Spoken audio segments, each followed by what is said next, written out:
Catalan Dragons 30 roll up, right this way. The circus continues at the wire. That is their 9th defeat in 10 games as Gary Chambers and Richie Marshall took the helm. Of course, no real reflection on them. They haven't had that much time with the players. And, you know, for the first 10 minutes of both halves, Warrington looked as if they were going to give it a go. The only real shining light in this one, maybe the returning of Thomas McHaley, who had some really nice punchy runs, considering he'd only been back in the country for 48 hours. Sticking with Warrington, obviously still in the top 6, moved up to 5th. Who'd have thought that? Such was the defeat that Hull KR suffered at the hands of the Wigan Warriors. Matt Duffy, I've been a big fan of Duffy this season. I think he's coming for some really poor criticism. However, he can have no arguments in this one.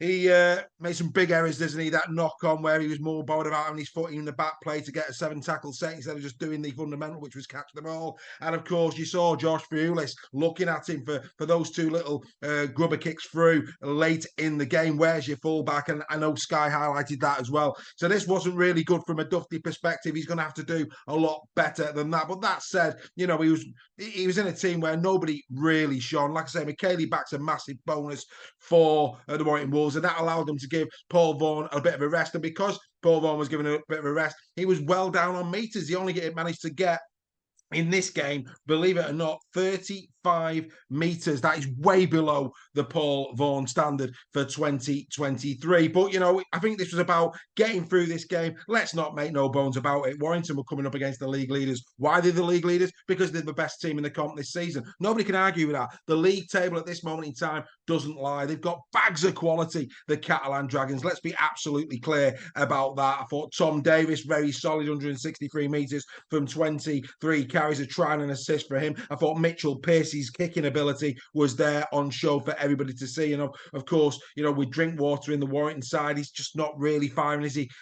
Josh Drinkwater, Pearce giving a masterclass in this about pinpoint kicking of the highest standard. Tyrone May got in the act as well with 2 nice little rubber kicks through. And of course, he picked up 2 assists on the day. The backs really were in great form for the Catalan Dragons, but they were allowed to be. I mean, the key element of this for me, and I've seen this over the course of the last few weeks for Warrington now, is they have a moment, but then they're defending far too much. Gary Chambers mentioned that in the post-game summary. You know, 325 tackles to 254. I mean, that's a lot of defending to get through. And of course, then when you're trying to get on the foot after that is very, very difficult indeed. 40 missed tackles by the Warrington Wolves. Such was the fatigue based on how much defending they had to do against the superb, quite simply superb, Catalan Dragons. They went to the Warrington Wolves and they did a professional number on the Warrington Wolves, winning there by 20 points. And even though if it wasn't for that defeat against Huddersfield, what a run the Catalan Dragons would have been on had it not been for that surprise defeat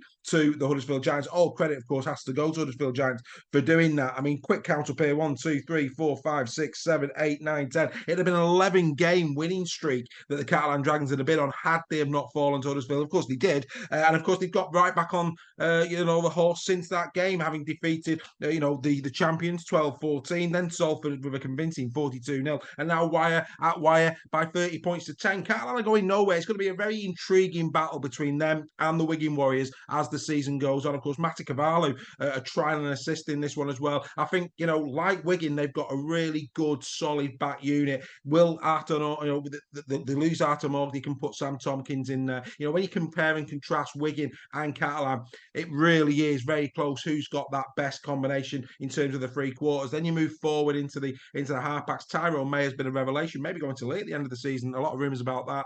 Mitchell Pearce, the old head. Compare that to French and Field, outstanding. Of course, both Wigan now with the signing of Tyler Dupree and Catalan all season. Great front line, in terms of the middle units. These 2 for me, at this moment in time, the most likely to compete in the Super League Grand Final in 2023. And it would be an absolute spectacle if that actually turned out to be the case. But there's a lot of rugby league to be played between now and, of course, then. For Catalan, let's have a quick look to see where they're going next. Well, of course, they go to the Lee Leopards next. That's right, Catalan go to League. Will League be the Challenge Cup winners at that point or not? How's that going to affect them if they win, the emotion of it all? If they lose, can they get themselves back up for Catalan? That's going to be a phenomenal game, isn't it? Then the big one at home against Wigan. That could have a massive bearing, the ultimate bearing on where the League Leaders Shield goes this year. And then they go away to Hull KR. As for the Warrington Wolves, of course, when they return, they go up against the Leeds Rhinos. And again, that's another team at the moment in turmoil. Blake Austin,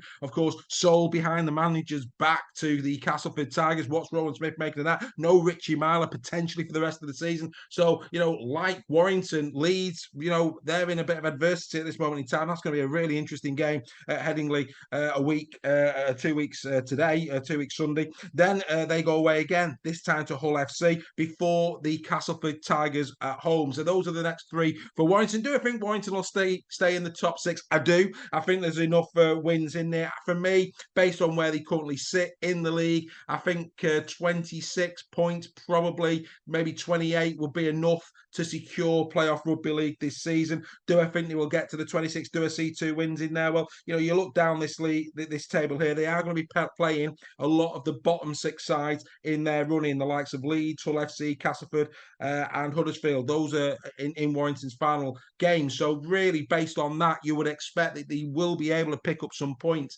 to get themselves into the playoffs. What they can do in the playoffs, I think we'll have to judge that a little bit nearer the time. So Warrington now a week off.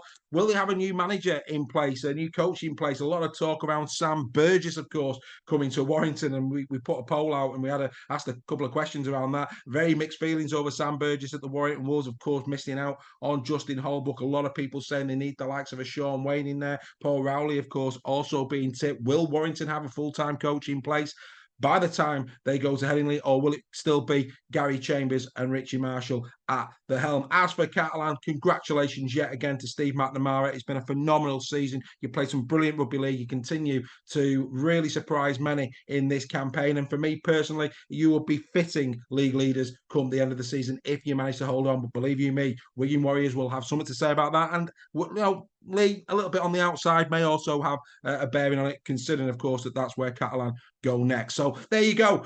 In the sheds, what's your thoughts? Give us your comments. What are your thoughts on this game? What's your thoughts on Warrington Wolves at the moment? Who would you put in charge at Warrington Wolves? And will the Catalan Dragons not only win the League Leaders Shield, but can they win the grand final? Let us know in the comments. It's round 21. There's not long to go, ladies and gentlemen. We'll see you next time on In the Sheds.